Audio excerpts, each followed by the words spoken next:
Hendro membawa orang-orangnya ke sudut area produksi. Dia membuka pintu kecil tersembunyi itu dengan gerakan terlatih. Baru saja melangkah masuk, Hendro tertegun, amarahnya langsung meledak. Sialan, bukankah tadi apinya sedang membara, kenapa sekarang sudah padam?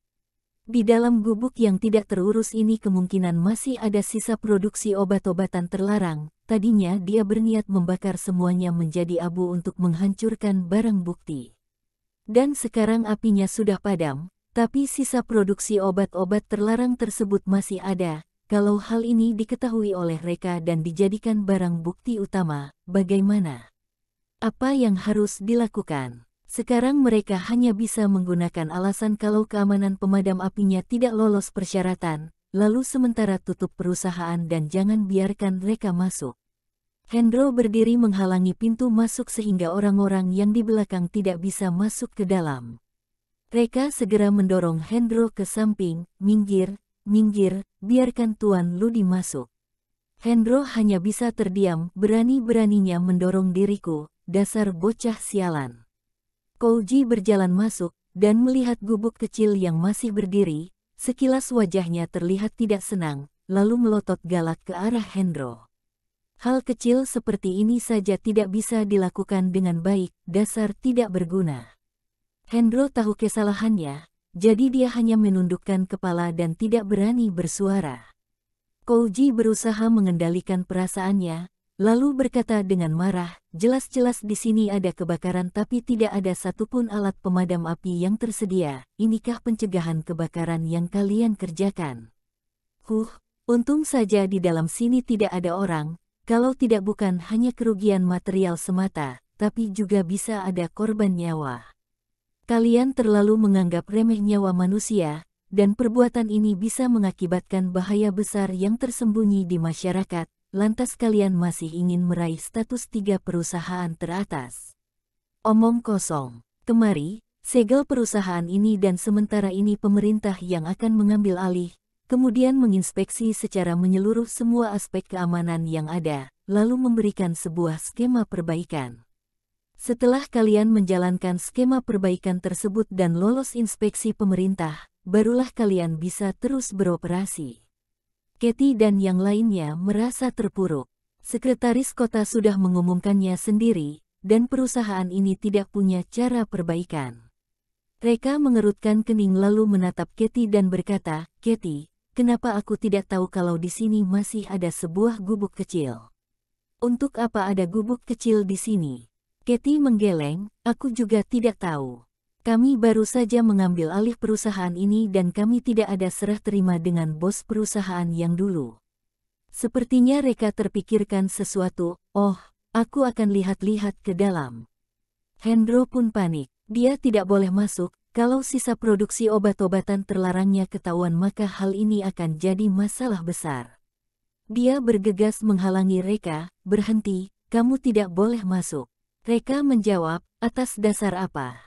Ini adalah perusahaanku. Hendro menjawab, kamu ini tidak punya telinga ya, bukankah sudah dibilang kalau sementara ini pemerintah akan mengambil alih perusahaan kalian? Reka, sebelum surat keputusan ambil alih turun, maka di sini masih areaku, mau pergi kemanapun itu terserah diriku. Hendro, minggir sana, kamu ini sama sekali tidak menghargai sekretaris kota. Tindakanmu ini telah membuat kehormatan Tuan Ludi tercoreng. Kouji pun memarahinya, Reka Valkyrie, aku telah mengutus orang untuk membawa kemari surat pemberitahuan pengambil alihan. Kalian semua cepat pergi dari sini, jangan membuat kekacauan di sini, kalau tidak nanti hukumannya akan bertambah berat. Reka, aku tetap tidak mau, sebelum aku dapat surat keputusan pengambil alihan tersebut, maka aku punya kuasa untuk keluar masuk dimanapun. Katie, masuk dan bersihkan barang-barang yang ada di dalam, jangan sampai disentuh dan dipergunakan oleh mereka. Katie mengangguk lalu berjalan masuk ke dalam. Kouji meledak marah, kamu ini memaksaku supaya mengambil tindakan paksa ya. Kirin, halangi dia. Pengawal di samping Kouji mulai bergerak, dalam sekejap dia telah menghalangi jalan Katie. Pengawal ini punya tubuh yang kekar dan otot yang kuat sehingga membuat orang merasa takut, apalagi di wajahnya masih ada 2 buah bekas luka sayatan pisau, terlihat semakin kejam. Hanya dengan sekali lihat sudah ketahuan kalau orang ini adalah gangster. Dia menyeringai, "Kita lihat siapa yang berani membantah perintah Tuan Ludi dan menerobos masuk. Sekarang, semua pergi dari Lupin Farmasi, kalau tidak nasib kalian akan sama seperti pohon ini." Dia menendang sebuah pohon besar di sampingnya. Krap, batang pohon yang cukup besar tersebut ditendang hingga patah. Krek, tiba-tiba terdengar suara pohon tumbang. Sebuah pohon besar dipatahkan hanya dengan 1 kaki, jangan-jangan itu adalah kaki gajah. Dia adalah seorang ahli. Katie terkejut hingga wajahnya memucat, hatinya langsung menciut.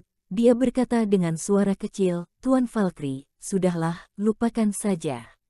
Itu hanya sebuah gubuk yang sudah tidak terpakai, perkiraanku mungkin di dalamnya tidak ada barang berharga.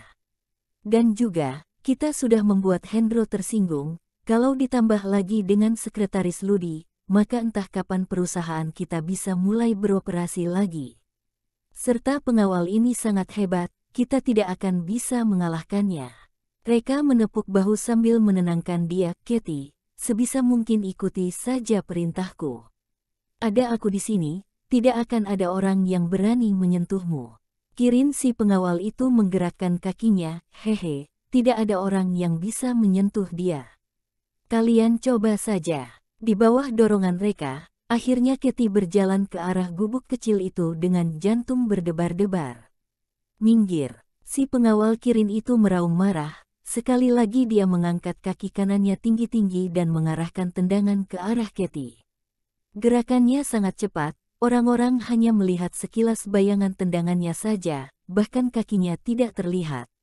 Katie terkejut dan menjerit. Alam bawah sadarnya berkata kalau dia harus mundur. Namun, di saat ini dia malah merasakan sebuah tenaga yang sangat besar menahan punggungnya, sehingga dia tidak jadi mundur. Ternyata Reka sudah melangkah maju ke depan. Reka memapah Katie dengan 1 tangan, lalu tangannya yang satu lagi menahan tendangan si pengawal tersebut. Krap, terdengar suara nyaring tulang yang patah.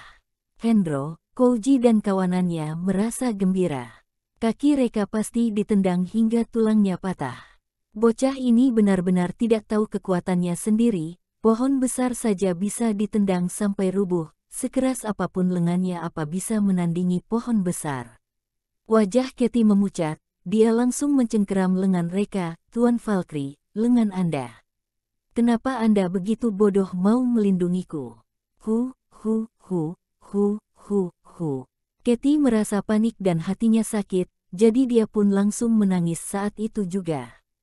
Namun, detik berikutnya si pengawal Kirin malah menjerit kesakitan seperti babi yang hendak dipotong. Dia ambruk ke atas tanah.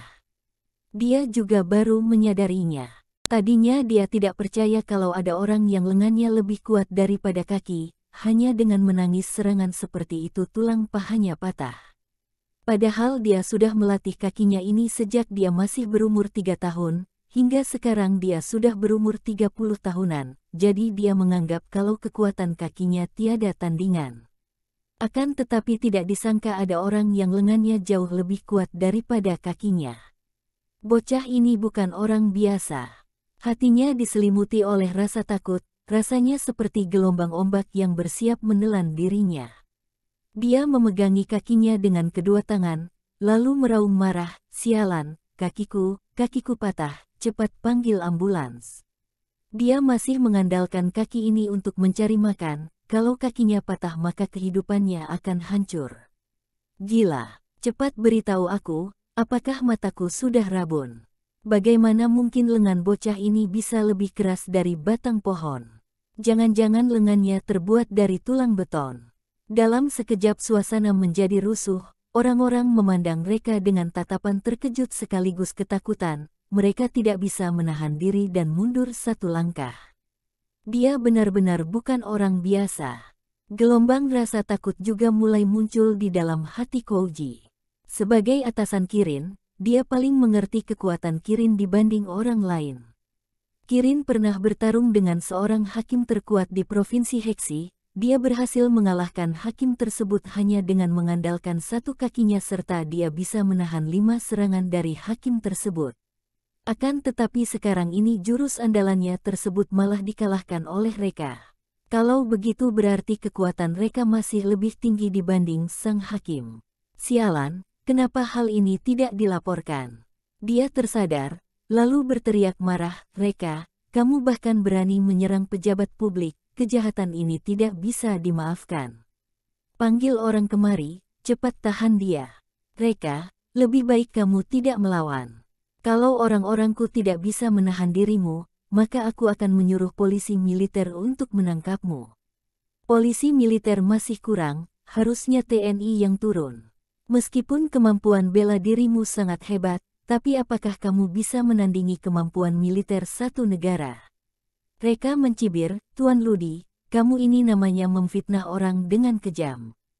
Jelas-jelas orangmu yang menyerangku lebih dulu. Aku hanya melindungi diri, menghadangnya dengan tangan. Kalau mau menyalahkan, maka hanya bisa salahkan bawahanmu yang tidak berguna, bagaimana malah menyalahkan aku menyerang pejabat publik. Kouji mengutuk, omong kosong. Orang-orangku melakukan tugas resmi secara normal, kamu tidak mau bekerja sama. Begitu ada yang tidak cocok, langsung mulai pukul orang. Jelas-jelas kamu yang mulai duluan. Hendro dan yang lainnya mengikuti. Benar, Tuan Ludi, kami bisa bersaksi, orang inilah yang menyerang dulu.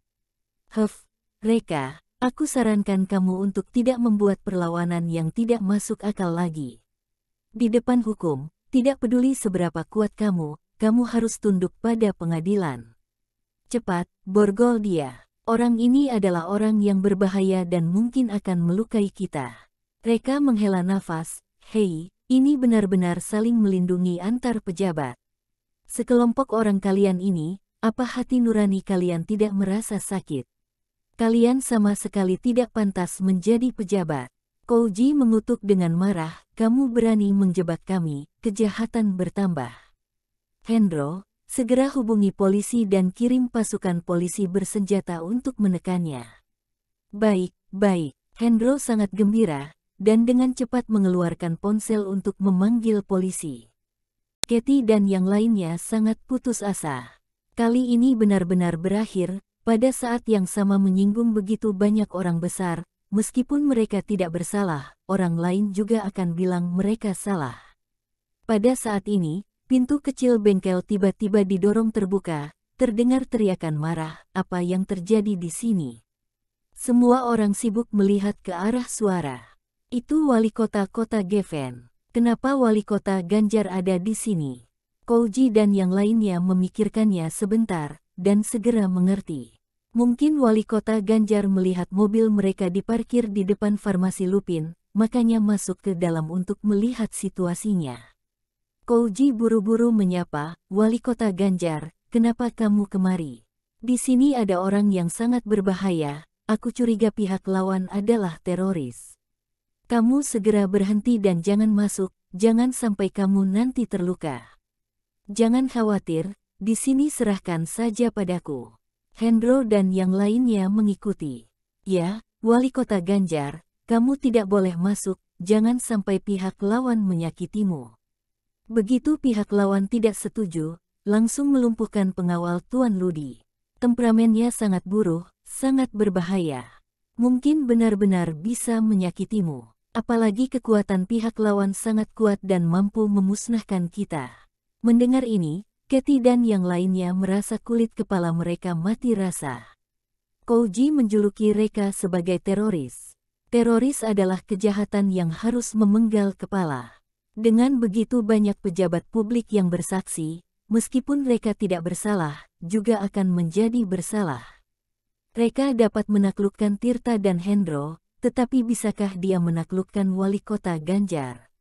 Bercanda, sekarang sudah berakhir, perkembangan situasi benar-benar di luar kendali. Saraf wali kota Ganjar tiba-tiba menegang. Dia datang kali ini karena Reka memberitahunya, di sini mungkin ada rantai industri perdagangan narkoba. Sebagian besar dari mereka yang terlibat dalam kegiatan narkoba adalah orang-orang yang putus asa, dan tidak mengherankan jika ada teroris. Dia percaya bahwa kata-kata itu benar, kemudian buru-buru berkata, "Kenapa hanya berdiri diam? Cepat beritahu pasukan polisi bersenjata untuk menahan orang." Hendro buru-buru berkata, "Tuan Ganjar, aku telah memberitahu mereka, mereka sedang dalam perjalanan." Wali kota Ganjar menghela nafas lega, baguslah. Jika benar-benar bisa mengalahkan teroris, kalian melakukan pekerjaan yang besar, aku tidak akan memperlakukan kalian dengan buruk." Kathy dan yang lainnya bahkan lebih putus asa. Mendengarkan nada wali kota Ganjar, dia sepertinya satu kelompok dengan pihak lawan. Kathy merasa tidak senang, dan buru-buru membela, "Wali kota Ganjar, kamu tidak boleh mendengarkan kata-kata sepihak." Kouji menyelanya, "Diam, kamu membela para teroris, apakah kamu juga sekelompok bersama para teroris? Kalian beberapa orang, segera tahan mereka." Kouji memerintahkan beberapa rombongan.